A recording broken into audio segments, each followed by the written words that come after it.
Naquela época, acreditava-se que, para cada doença enviada por sua ira, Deus misericordiamente plantava uma erva para curá-la. A medicina herbal ecoa por toda a Bíblia. O herbalista e barbeiro cirurgião de James I, John Gerard, 1545-1612, em 1597, proclamou divinamente a descoberta da erva do escorbuto. Essa, Cochlearia officialis, com 30 centímetros de altura e flores brancas, que crescia perto do mar. É uma das quadripétalas da família das crucíferas, parente dos nabos, rabanetes, agrião, mostarda e goivo amarelo. O brado das ruas, compre a erva do escorbuto, era bastante comum em Middleton e no livro de Dekker, The Roaring Girl, de 1611. Em 1661, era possível comprar cerveja de erva do escorbuto. Em 1764, o avô de Byron, almirante Mau Temple Jack, prudentemente incluiu, entre as provisões de Dauphin para a viagem ao redor do mundo, a erva do escorbuto e cocos.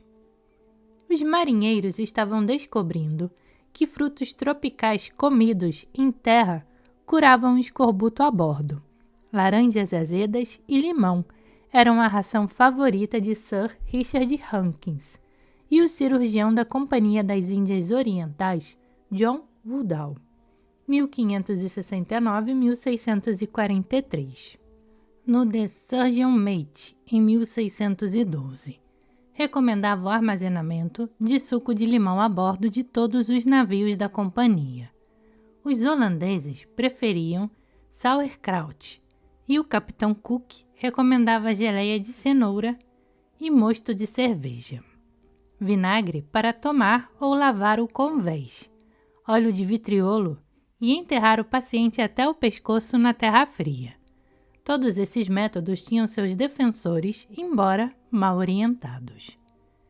James Lind, 1716 a 94, de Edimburgo, 9 anos no mar, com a marinha, bravamente denunciou as acomodações para os doentes, a comida rançosa, a água imunda, e deixou o mar para ser médico do Hospital Naval Ashlar, em Portsmouth, que em 1790 tinha ainda 1.754 casos de escorbuto. Lord Anson perdeu 3/4 da sua tripulação na viagem ao redor do mundo, em 1740 até 44. Em 1778, a frota do canal, depois de 10 semanas no mar, tinha 2.400 casos de escorbuto. Porém, em 1753, o Tratado sobre Escorbuto de Lind determinou um curso entre as supostas causas e supostas curas, que flutuavam ainda no mar da ignorância. Em 20 de março de 1747, a bordo do Salisbury, voltando para casa, lendo saído há 1 mês de Plymouth, Lind realizou uma experiência clínica. 12 doentes de escorbuto, na enfermaria de bordo, na proa, alimentavam-se com mingau no desjejum, caldo de carne de carneiro e pudim no almoço e sagu, passas de corinto e passas de uvas no jantar. Lind dava a cada um meio litro de cidra por dia. 2 tomaram óleo de vidriolo, 2 vinagre, 2 água do mar, 2 chuparam laranjas e limão, e 2 um preparado de pó de alho, rabanete, bálsamo do Peru e mirra. Os 2 que receberam laranjas e limão estavam aptos para o trabalho dentro de 6 dias e passaram a tratar dos que continuavam doentes. Johannes Bachsrum, 1686 a 1742, de Leyden, 13 anos antes, havia declarado que o escorbuto do mar e o de terra era uma única doença que só tinha uma cura: comer verduras. Lind afirmou a mesma coisa. O marinheiro ignorante e o médico culto sentem necessidade, igualmente, e com a mesma intensidade, de vegetais verdes e das frutas frescas da terra. Lindy receitou suco de limão ou de lima. Ele havia encontrado um médico específico, sem ideia de como funcionava para uma doença cuja causa ninguém conhecia. Um ano depois da sua morte, o almirantado concordou com ele. 200 gramas de suco de limão com 100 gramas e meio de açúcar eram distribuídos para toda a tripulação depois de 6 semanas no mar. O escorbuto desapareceu como o holandês voador.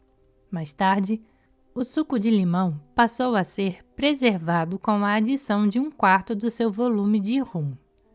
Os donos de navios mercantes, a partir de 1854, foram obrigados a servir o suco de limão ou de lima à tripulação, sempre que os homens haviam consumido alimentos salgados durante 10 dias. As limas das Índias Orientais eram preferidas aos limões do Mediterrâneo, e por muito tempo a palavra passou a designar os ingleses nos portos da América, embora, durante um tempo, os limês fossem também os novos amigos, que desembarcavam na Austrália. As limas, estranhamente, não eram tão eficazes contra o escorbuto quanto o limão. A viagem em busca do Polo Norte, comandada por Sir George Nares, em 1875, quando só foi usado o suco de lima, teve casos de escorbuto, e a de Sir Alexander Armstrong, em 1850, com suco de limão, não teve nenhum. Às vezes, 85% dos pacientes de Florence Nightingale em Scutari tinham escorbuto, apesar das rações de suco de lima, mas isso logo foi explicado pelo fato de as limas terem ficado todas esquecidas em Balaclava. A humanidade teria de esperar 50 anos pela resposta certa.